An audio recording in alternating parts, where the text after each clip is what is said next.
दोस्तों, स्वागत है आपका हमारे इस चैनल पर। मैंने आपको अपनी पिछली वीडियो में यूनिटरी मेथड के बारे में बताया था। आज मैं आपको एक स्पेशल केस के बारे में बता रहा हूँ यूनिटरी मेथड के।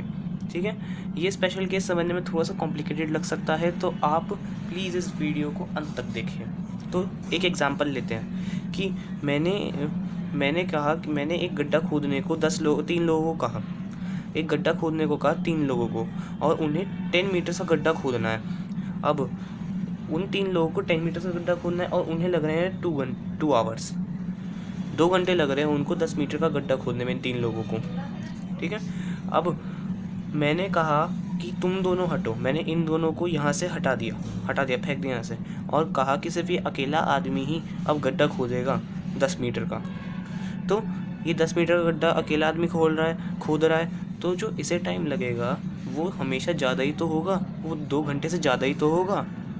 ऐसा तो ज़रूरी नहीं है कि ये ज़्यादा काम कर रहा था, जब ये तीनों एक साथ काम कर रहे थे तो ये ज़्यादा काम कर रहा था और ये सारे ऐसे ही बैठे हुए थे। ऐसा तो नहीं, ये तीनों काम कर रहे थे उस टाइम पे, तभी 2 घंटे लगे। मगर अब मैंने इन दोनों को हटा दिया यहाँ से और सिर्फ इस आदमी से कहा कि अब तू कि अब ये गड्ढा खोदेगा और 10 मीटर का ही खोदेगा अकेले, तो तब तो इसे मोर टाइम लगेगा ना। तो अब आप ये देखिए कि जब ये 3 मैन काम कर रहे थे तो इन्हें लग रहे थे 2 आवर्स। तो जब ये इकलौता मैन काम करेगा तो इसे कितना टाइम लगेगा, आप खुद सोचिए। आई थिंक इसका भी आंसर होगा नहीं आपके पास, तो मैं ही बता देता हूँ कि 3 मैन अगर 2 आवर्स में गड्ढा खोद रहे थे, जैसा कि मैंने आपको बताया 3 मैन 2 आवर्स में गड्ढा खोद रहे थे। ठीक है, यहाँ तक। अब मुझे इस 1 मैन का निकालना है, तो अब हमें ये एज्यूम करना है कि ये जो तीनों थे ये इक्वल अमाउंट में गड्ढा खोद रहे थे, कि अगर इसने 1 सेकंड के अंदर 20 से 30 ग्राम सॉइल उठाकर फेंकी है यहाँ से, तो इन सब ने भी वही किया है। और ऐसे ही करते करते 10 मीटर का गड्ढा खोदने में 2 घंटे लग गए। हमें यही एज्यूम करते चलना है कि तीनों ने इक्वल वर्क किया है। तो जब तीनों ने इक्वल वर्क किया है, तो जब मैं इन दोनों को हटा दूंगा और इससे कहूँगा, तो ये भी तो उतना ही वर्क करेगा जितना ये पहले कर रहा था। यूँ तो नहीं कि इन तीनों का वर्क ओवरलैप कर लेगा, कि ये सब पहले मान लीजिए 20 ग्राम और हर सेकंड उठाता है, ये भी 20 ग्राम था, ये भी 20 ग्राम था, ये भी 20 ग्राम सॉइल हटा रहा था। तो फिर मैंने अब इन दोनों को हटा दिया और कहूँ अब इससे कि तू अकेला खोद, तो क्या ये एकदम से 60 ग्राम पर पहुंच जाएगा? नहीं, ये 20 ग्राम से उठा सकेगा। ये 20 ग्राम ही सॉइल जो है यहाँ से उठाकर बाहर फेंक सकेगा। तो इस तरह से उसे गड्ढा खोदने में जो टाइम लगेगा वो हमेशा 2 घंटे से ज़्यादा का ही होगा। तो जब ज़्यादा आ जाता है तो हम क्या करते हैं कि हम 2 आवर जो कि हमारे 3 मैन ने काम किया था उसको मल्टीप्लाई कर देंगे 3 से। इस बार डिवाइड नहीं होगा, क्योंकि आप खुद ही सोचिए कि अगर 10 मीटर का गड्ढा खोदना है इन तीनों आदमियों को और ये कर ले रहे हैं 2 घंटे जी, तो फिर अगर मैं इन दोनों को हटा करके सिर्फ इस एक आदमी से कहूँ कि तुम गड्ढा खोदोगे अब, तो उसको तो हमेशा टाइम ज़्यादा ही लगेगा ना 2 घंटे से, उसको 2 घंटे से ज़्यादा ही टाइम लगेगा। तो अब उसे कितना ज़्यादा टाइम लग सकता है, हमने एक चीज़ अज्यूम कर ली। ऐसा हम कह रहे हैं लग सकता है, हमें नहीं पता कितना लगेगा, हम कह रहे हैं कितना टाइम लग सकता है उसे खोदने में। तो हमें पता है मोर देन 2 आवर्स, मगर कितना। अब अगर निकालने को कहते जाए तो हम क्या करेंगे, तो हम ये एज्यूम कर लें, मैंने भी आपको बताया भी है ये, कि हम ये एज्यूम कर लेंगे कि तीनों जो है इक्वल वर्क कर रहे हैं। अब जब तीनों इक्वल वर्क कर रहे हैं तो जो ये दोनों हटाए जाएंगे और ये काम करेगा, तो ये जो काम करेगा उस टाइम पर वो भी तो उतना ही करेगा जितना इन तीनों के साथ मिलकर कर रहा था, इन दोनों के साथ मिलकर कर रहा था जी। आई थिंक मेरी बात आप समझ रहे होंगे। मैं कुछ क्वेश्चंस लूँगा आगे, आप उनसे और क्लियर हो जाएगा आपकी अंडरस्टैंडिंग उनसे। ठीक है, तो इससे निकल कर आ गया हमारा 6 आवर्स। तो यानी कि वो एक मैन जो है, ये जो इकलौता आदमी है, ये 6 घंटों के अंदर शायद ये खोद पाएगा। तो अब मैं एक बार फिर से रिपीट कर देता हूँ कि एक गड्ढा खुद रहा था। मैं एक बार फिर से रिपीट कर रहा हूँ सब। एक गड्ढा खुद रहा था, उसके अंदर ये 3 लोग थे जो गड्ढा खोद रहे थे। इन्हें 10 मीटर गड्ढा खोदना था, ठीक है, इन्होंने खोद लिया। 2 घंटे लगे, ठीक है, 2 घंटे लग गए। ओके, अब मैंने कहा इन दोनों आदमियों को हटाओ यहाँ से, और सिर्फ ये अकेला आदमी गड्ढा खोदेगा 10 मीटर गहरा गड्ढा ये इकलौता आदमी खोदेगा। तो ये जो आदमी है इसे तो हमेशा टाइम 2 घंटे से ज़्यादा ही लगेगा, कि अगर ये तीनों एक साथ मिलकर 2 घंटे ले रहे हैं, तो ये जो इकलौता आदमी है ये तो 2 घंटे से ज़्यादा ही लेगा ना हमेशा। ये 2 घंटे से तो यूँ नहीं कि इन दोनों के जितना काम एक ही बार में कर लेगा, ऐसा तो नहीं होगा, ऐसा तो होगा ही नहीं बिल्कुल भी। आप खुद को रिलेट करके देख लीजिए, आप अपने आप से अपने आप को रिलेट करिए कि अगर आप इस कंडीशन में होते तो हमेशा आपको मोर देन 2 आवर्स लगते। तो हमें निकालने हैं कि वो मोर जो है वो कितना हो सकता था, मोर जो है कि जो 2 घंटे से ज़्यादा लगता टाइम वो कितना हो सकता था। तो वो निकालते हैं। मैंने क्या कहा, 3 मैन जो थे वो 2 आवर्स का टाइम ले रहे थे, 3 मैन ये तीनों 2 आवर्स का टाइम ले रहे थे। तो 1 मैन कितना लेगा, यहाँ पर यूनिटरी मेथड के अकॉर्डिंग वो डिवाइड नहीं होगा, यहाँ पर मल्टीप्लाई हो जाएगा। यहाँ पर डिवाइड नहीं होगा क्योंकि यहाँ पे मल्टीप्लाई हो जाएगा, क्योंकि ये आदमी जो है इकलौता ये मोर देन 2 आवर्स ले रहा है, ये मोर देन लेगा 2 आवर्स से ज़्यादा लेगा 2 घंटे से, तो इस वजह से ये मल्टीप्लाई होगा। तो हो गया ना 3 × 2 = 6 आवर्स।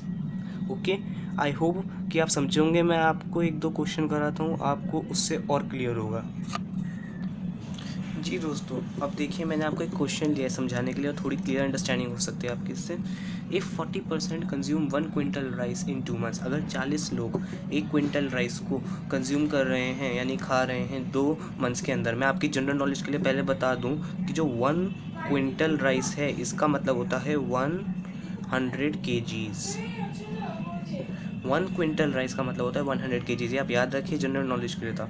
इन हाउ, ये गलती से हो गया, in how many months will 25 people consume the same quantity, यानी कि कितने मंथ्स के अंदर, मंथ्स में पूछा है तो फिर हम डेज में आंसर नहीं निकाल सकते, ठीक है। कितने मंथ्स के अंदर 25 लोग खाएंगे उसी क्वांटिटी के राइस को, यानी कि 1 क्विंटल राइस को ही ये 25 लोग कितने दिन में ख़त्म करेंगे। तो आप ये क्वेश्चन करने से पहले ज़रा आप अपनी कॉमन सेंस यूज़ करें, पहले कॉमन सेंस यूज़ करिए आप अपनी, कि 40 लोग अगर 100 किलो यानी 1 क्विंटल यानी कि 100 किलो राइस को कंज्यूम कर रहे हैं 2 मंथ्स के अंदर, ठीक है। तो फिर पहले आपको निकालना हो, 25 लोगों का निकालना है आपको, तो पहले आपको एक आदमी का निकालना होगा। जी, एक आदमी का निकालना होगा। तो आप एक बात खुद सोचिए कि जो एक आदमी होगा वो इन 40 लोगों से ज़्यादा ही तो टाइम लेगा 1 क्विंटल राइस कंज्यूम करने में। वो जो एक आदमी है वो इन 40 लोगों से ज़्यादा ही तो टाइम लेगा इस 1 क्विंटल राइस को खाने में। जी यस, लेगा। आप खुद से रिलेट करके देख लीजिए। In how many months will 25 people consume, तो फिर हमें फिर उसके बाद निकालना है 25 पीपल कितने देर में उस चावलों को ख़त्म करेंगे। तो मैं आपको ये शुरू करने से पहले एक चीज़ बता दूं कि यूनिटरी मेथड जो होता है ना, वो हमारी कॉमन सेंस पे बेस्ड होता है, एकदम हमारी कॉमन सेंस पे, कि उसमें चीज़ें क्या हमें घटानी है एक का निकालते वक्त या बढ़ानी है, ये हमारी कॉमन सेंस पे बेस्ड होता है। ये शायद आपको अभी समझ में ना आए, मगर समय के साथ साथ आप सब समझ जाएंगे। ओके, तो चलिए शुरू करते हैं। जी देखिए, मैंने यहाँ लिख लिया time taken by 40 people to eat 1 quintal rice. वो थोड़ा सा गड़बड़ी हो गया, आप समझ जाइएगा, आप समझदार हैं वैसे भी। Time taken by 40 people to eat 1 quintal rice equals to 2 months. जी देखिए मैंने क्या लिखा, time taken by 40 people to eat 1 quintal rice equals to 2 month, जैसा हमें क्वेश्चन में दे रखा था।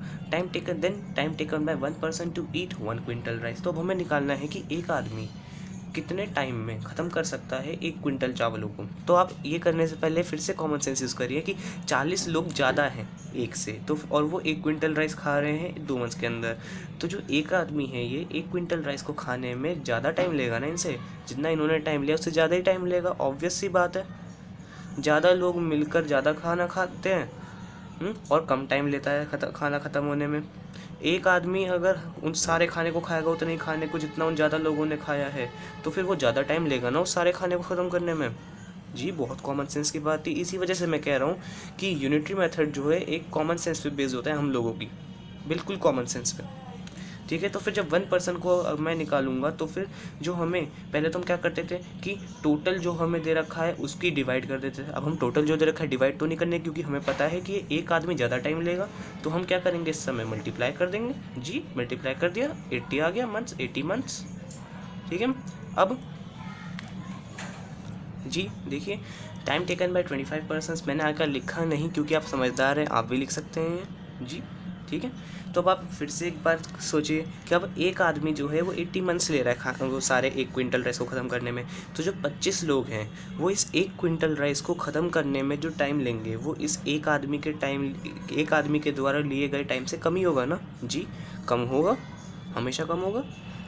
तो जो time taken by 25 persons to eat 1 quintal rice, यानी कि ये 25 लोग 1 क्विंटल राइस को जब खाएंगे तो वो कम टाइम लेंगे 1 पर्सन के मुकाबले। आप रिलेट कर सकते हैं खुद से छोटे मोटे एग्जांपल लेकर कि अगर शादी के अंदर खाना बना है, कई सारे लोग पहुंच गए तो खाना जल्दी ख़त्म होगा, और अगर सिर्फ एक आदमी उस सारे खाने को मतलब ख़त्म करने की कोशिश करे तो वो तो ज़्यादा टाइम लेगा ही, ऑब्वियस सी बात है। तो हम क्या करेंगे इस समय, जो 1 पर्सन का निकला हुआ है टाइम कि 1 पर्सन 80 मिनट्स के अंदर खाना ख़त्म करेगा, उसको हम 25 से डिवाइड कर देंगे, बस सिंपल यही होगा। क्योंकि जो ये 25 आदमी हैं ये कम टाइम ही तो लेंगे खाना खाने में। पहले हम क्या कर रहे थे कि एक आदमी का कि एक चीज़ की प्राइस कितनी थी वो निकाली, और फिर जितनी चीज़ चाहिए थी हमें, जैसे उसकी 25 चीज़ें चाहिए थी तो हमने उस एक चीज़ की प्राइस से मल्टीप्लाई कर दी। हम ऐसे क्या करते थे यूनिटरी मेथड में जी, क्यों। मगर इस समय जो है ये थोड़ा स्पेशल केस है कि एक आदमी 80 मंथ ले रहा है, तो जो 25 आदमी है वो उतने ही खाने को ख़त्म करने में तो उस एक आदमी से कम टाइम ही लेंगे ना हमेशा। जी बिल्कुल लेंगे। तो मैं सॉल्व कर देता हूँ फिर। ये 25 है, आप समझ जाइएगा। तो 5 से कट रहा है, 5 5 25, 5 1 5, 5 6 30, ठीक है। अब आप चाहें तो इसको 16/5 मंथ्स लिख कर छोड़ सकते हैं, जी छोड़ सकते हैं, या आप इसको मिक्स फ्रैक्शन में भी कन्वर्ट कर सकते हैं। मिक्स फ्रैक्शन करके ऐसे आएगा। मिक्स फ्रैक्शन में आपको सिखा देता हूँ कैसे करते हैं। देखिए मिक्स फ्रैक्शन आता हो, वैसे कईयों को तो आता ही होगा कि डिवाइड, आपको पता है 5 से डिवाइड हो तो 5 को से डिवाइड करो तो 5 3 15 1 आ गया, ठीक है। तो अब मिक्स फ्रैक्शन के अंदर क्या होता है, ये तो नीचे ही था तो ये नीचे का नीचे ही रहेगा, जी नीचे रहेगा। जो ये न्यूमरेटर जो आपका ये क्वोशिएंट आया है ना, ये जो क्वोशिएंट आया है ये यहाँ पे जाएगा बीच में, और जो रिमाइंडर आया ये ऊपर चला जाएगा। ये होता है मिक्स फ्रैक्शन में कन्वर्ट करना। आई होप कि जिसको ये पता नहीं होगा उसे आ गया होगा, वैसे मेजॉरिटी को तो आता ही होगा ये सब, ठीक है जी दोस्तों। तो मैं आपको एक बात फिर से ये बात बता दूं कि यूनिटरी मेथड जो है सिर्फ हमारी कॉमन सेंस पे बेस्ड है। हमें अपनी कॉमन सेंस को यूज़ करके क्वेश्चंस के आंसर्स निकालने हैं, बस इससे ज़्यादा कुछ नहीं है यूनिटरी मेथड के अंदर। मैं आपको कुछ क्वेश्चंस दूंगा, प्लीज़ आप उनको सॉल्व करें, और मैं वो सारे क्वेश्चंस की लिंक डिस्क्रिप्शन में डाल दूंगा। आप उन क्वेश्चंस को सॉल्व करिए और कमेंट बॉक्स के अंदर आंसर ज़रूर करिए। अगर आपको ये तब भी ये वीडियो समझ में नहीं आई पूरी, कुछ भी डाउट्स रहेगा तो एक बार फिर से देखिए, या फिर अब भी कोई कंप्लेन है तो मुझे आप कमेंट सेक्शन में बता सकते हैं, ईमेल कर सकते हैं आप मेरे को, मैं अपनी डिस्क्रिप्शन में ईमेल आईडी दे दूँगा। ओके, इस वीडियो को ज़्यादा से ज़्यादा शेयर कीजिए और हमारे चैनल के साथ बने रहें ताकि ये उन लोगों तक भी पहुँचे जिनको इनकी ज़रूरत है। जी थैंक यू, बाय बाय।